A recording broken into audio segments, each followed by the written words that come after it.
But maybe can you adjust your timing of your food, what you're eating, what you're drinking, your work hours, your sleep schedule? It's the whole package needs to be looked at. It's like taking your hand. You've got 5 digits on your hand. One is giving up food. One is giving up drink. One is your sleep. One is your work schedule. And one, and the thumb, the most important, is your kind of spiritual or religious schedule. All 5 make the hand beautiful, and therefore all 5 need addressing.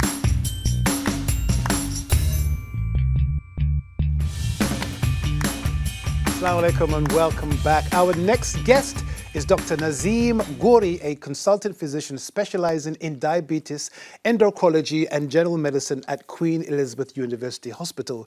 He brings expert insight on how to prepare for Ramadan from a physical perspective. Let's hear his valuable advice on staying healthy while fasting. Assalamu alaikum, doctor. Wa alaikum assalam. How are you today, Dr. Nazim? Alhamdulillah, I'm good. How are you? Alhamdulillah, I'm fine. Great to speak to you, mashallah. Ramadan is literally just around the corner. I know everybody is getting ready for it spiritually, physically as well. But people who have chronic health issues, such as diabetes, how would you advise them to prepare for the coming Ramadan, inshallah?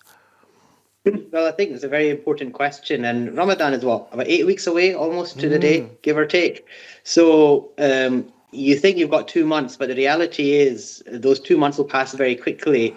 And when it comes to your health, sometimes one of the most important things is to actually understand where your health is at this point in time. So compared to, for example, last Ramadan, things might have changed. You might have got healthier, but generally people get a year older and maybe they picked up a condition or two, or they're on medication they weren't on the year before. So the important thing is that although the fasts are getting shorter, and they will continue to get shorter for the foreseeable future, as you know, the lunar calendar is about 11 days shorter, so annually compared to the Gregorian or solar calendar.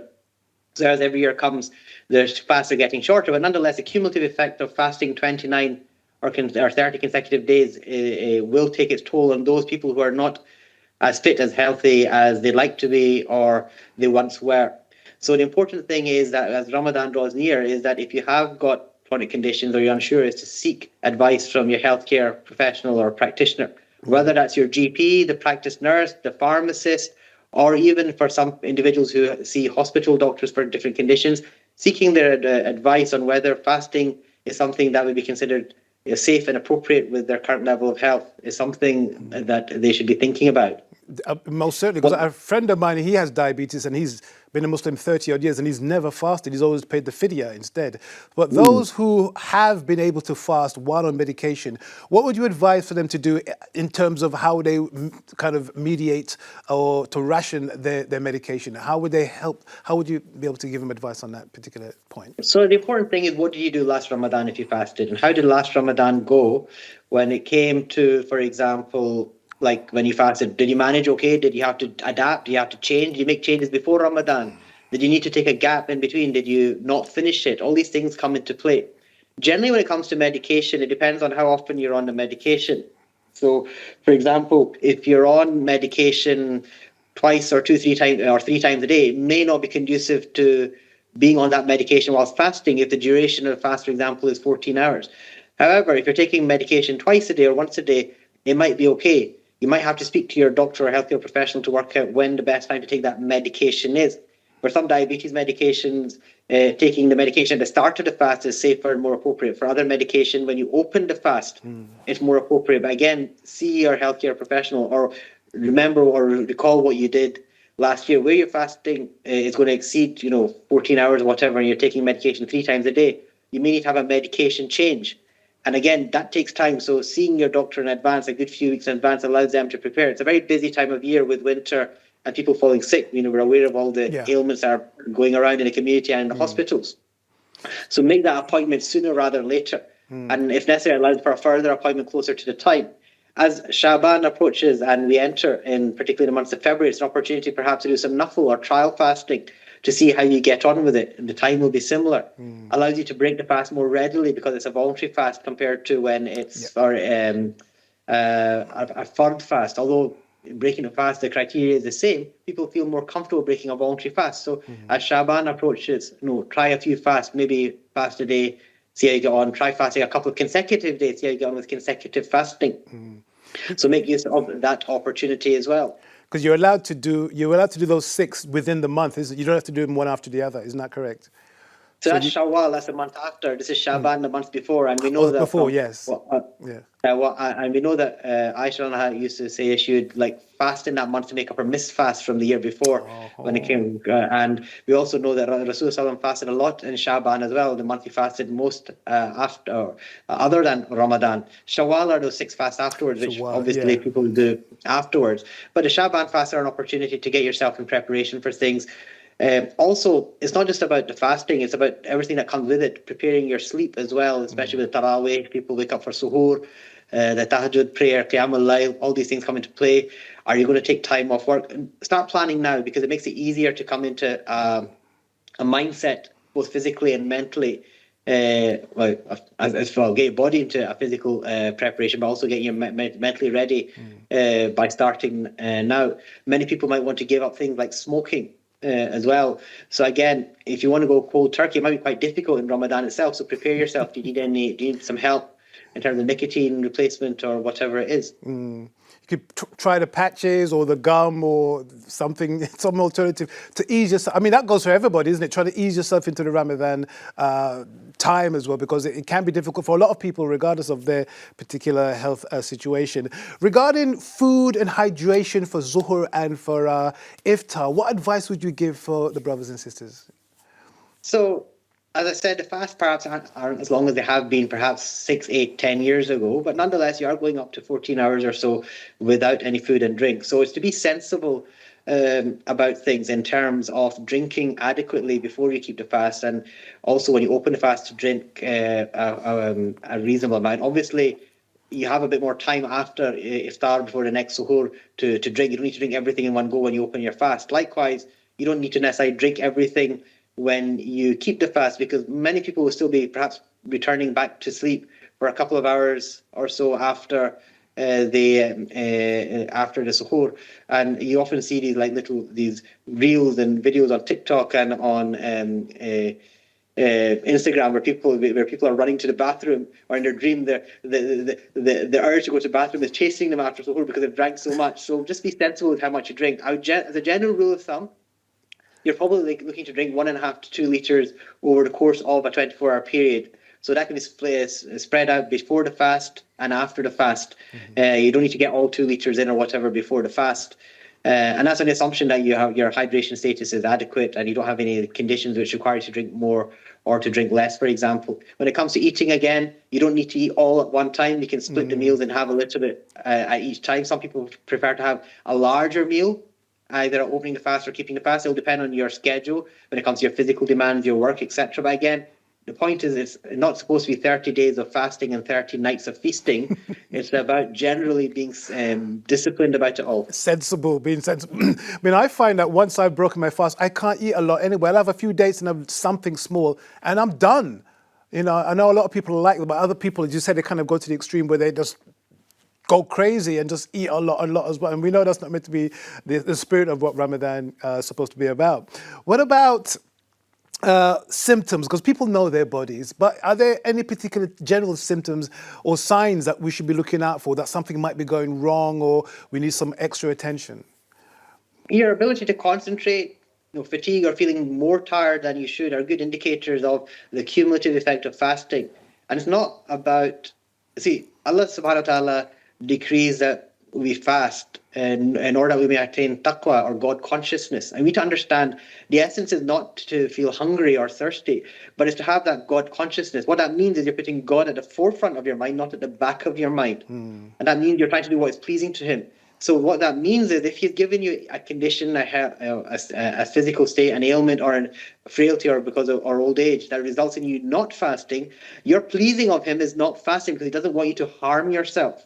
Likewise, if He's given you the physical ability to fast, your pleasing of Him is fasting. So the important thing is a distinction between hardship and harm. So if you're going through a bit of hardship, that's good for the soul, is good for the body. but harm is not what's intended. So if you're finding that as a result of what you're going through, you're not able to concentrate, fulfill your responsibilities and obligations as a human being in terms of looking after your family, earning a living, then you need to revisit it. Something might need to be adjusted. It's not a case of necessarily stopping fasting, but maybe can you adjust your timing of your food, what you're eating, what you're drinking, your work hours, your sleep schedule. It's a whole package needs to be looked at. It's like taking your hand. You've got 5 digits on your hand. One is giving up food. One is giving up drink. One is your sleep. One is your work schedule. And one, and the thumb, the most important, is your kind of spiritual or religious schedule. All 5 make the hand beautiful, and therefore all 5 need addressing.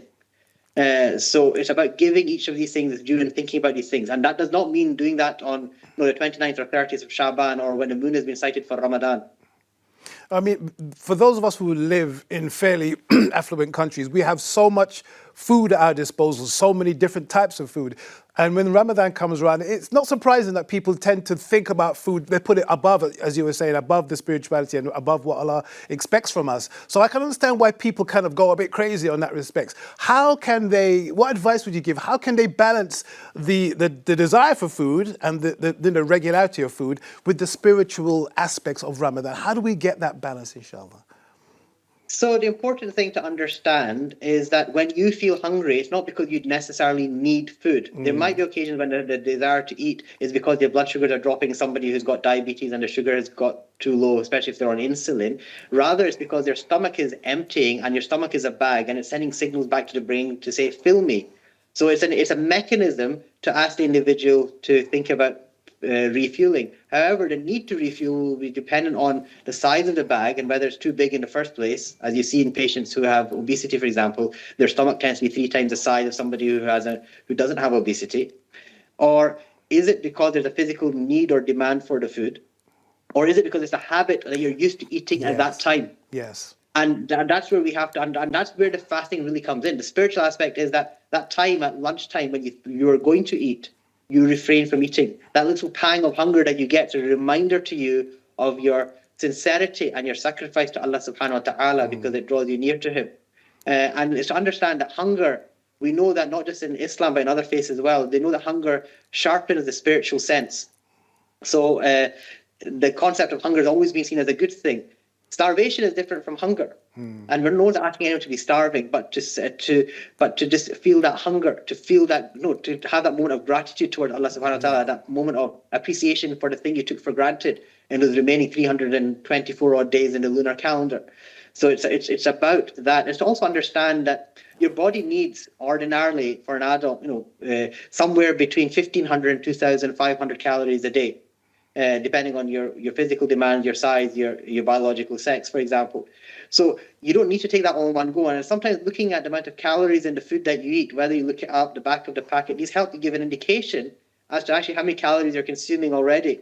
If you're looking to use Ramadan as an opportunity to lose weight, then you naturally are going to try and create a deficit with the calories you're taking so that you start breaking down your body's own store. So understand where you are with your own body at this point in time. Do you want to lose a bit of weight as well? In which case, trying to go into that deficit, eating a bit less, is something that is essential to achieving that. Yeah. For people who have difficulties, or pregnant women in particular, how safe is it for them to fast? Because they may be willing, but is it really practical? So again, each individual case has to be looked at it on its own merits.